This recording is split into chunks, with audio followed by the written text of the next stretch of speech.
Hello, कैसे हैं आप सब लोग। होप करती हूँ सब ठीक ही होंगे। बैठे बैठे अभी एक बात याद आई तो सोचा आप लोगों से शेयर करूँ, क्योंकि आपसे नहीं करूँगी तो किससे करूँगी। बात थोड़ी पुरानी है, कॉलेज टाइम की है। हम 4 रूममेट हुआ करते थे। 4 में से 2 थोड़ी मिडिल क्लास फैमिली से थे और 2 थोड़ा रिच रिच फैमिली। मीन्स हम रिच फैमिली में उनको गिनते थे जिनको पॉकेट मनी मिलती थी और जिनके पास 7 जोड़ी नाइट सूट होते थे जो डेली डेली डेली चेंज करते थे। और हम थोड़े मिडिल क्लास फैमिली से आते थे जिनके पास 2 नाइट सूट होते थे। एक दिन एक को धोते थे, दूसरे दिन दूसरे को पहनते थे। एक धोते थे, एक पहनते थे, तो ऐसा करते थे। और उन लोगों को पॉकेट मनी मिलती थी और हमें क्या मिलता था, हमें मिलता था आने जाने का किराया, और उसमें कुछ बच गया तो वो पॉकेट मनी। बाकी अगर हमें कुछ चाहिए होता है, पेन, नोटबुक या कुछ भी ऐसा, तो हम घर वालों से मांग लेते थे। पर पॉकेट मनी के नाम पे तो हमको वही मिलता था, आने जाने का किराया, और उसमें से जो बच गया वो पॉकेट मनी। कॉलेज में एक प्रोग्राम था। प्रोग्राम में क्या किया, 2 लड़कियां थी, उन्होंने तो अच्छे अच्छे कपड़े पहने। वो लोग कपड़े रिपीट नहीं करते थे। और हम जो 2 फ्रेंड थी, ठीक है, वो थोड़ा मैंने बताया ना मिडिल क्लास फैमिली से थे, तो हमने वही कपड़े रिपीट कर लिए।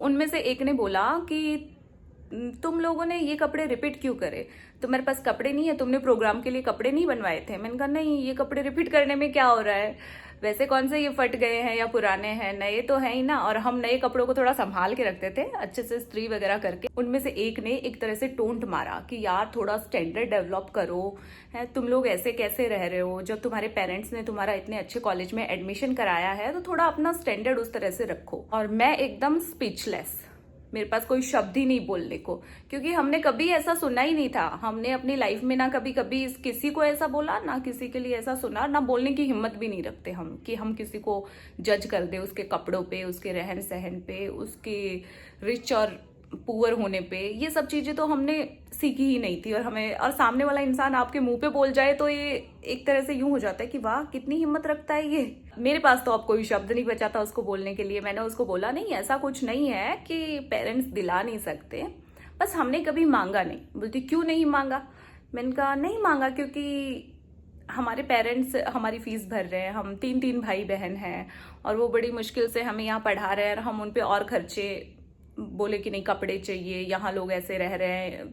तो हमने ऐसा किया नहीं, अपने पेरेंट्स के साथ नहीं किया कभी ऐसा कि हमें ये चाहिए। और ऐसा नहीं है कि हम मांगेंगे तो वो दिलाएंगे, नहीं वो दिलाएंगे, लेकिन हमने कभी मांगा ही नहीं। और ये आज के टाइम पे भी है कि लोग कपड़ों से आपको जज करते हैं, कपड़ों से आपके स्टैंडर्ड को जज करते हैं। ऐसा नहीं है, आप संस्कारों से स्टैंडर्ड को जज कीजिए, कपड़ों से नहीं।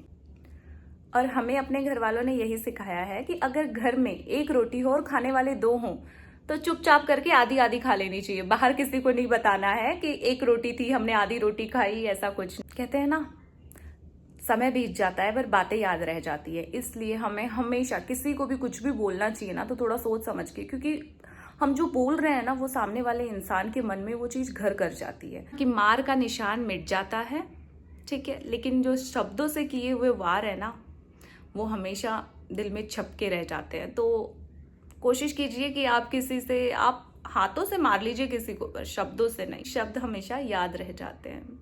अब आज मैं ही बैठे बैठे क्या सोच रही थी पता नहीं, कैसे वो चीजें याद आई, पर अच्छा नहीं लगा। तो लाइफ के कुछ ऐसे किस्से होते हैं जिनको हम भूल ही नहीं सकते, और मेरे साथ तो इतने सारे हो चुके हैं ना जिसको मैं कभी नहीं भूल सकती। इतने किस्से हैं ना लाइफ से जुड़े, हाँ सभी की लाइफ में होते हैं, पर कोई कैसे कोई कैसे। अगर आपकी लाइफ में भी कोई ऐसा किस्सा हुआ है तो प्लीज़ शेयर ज़रूर करें।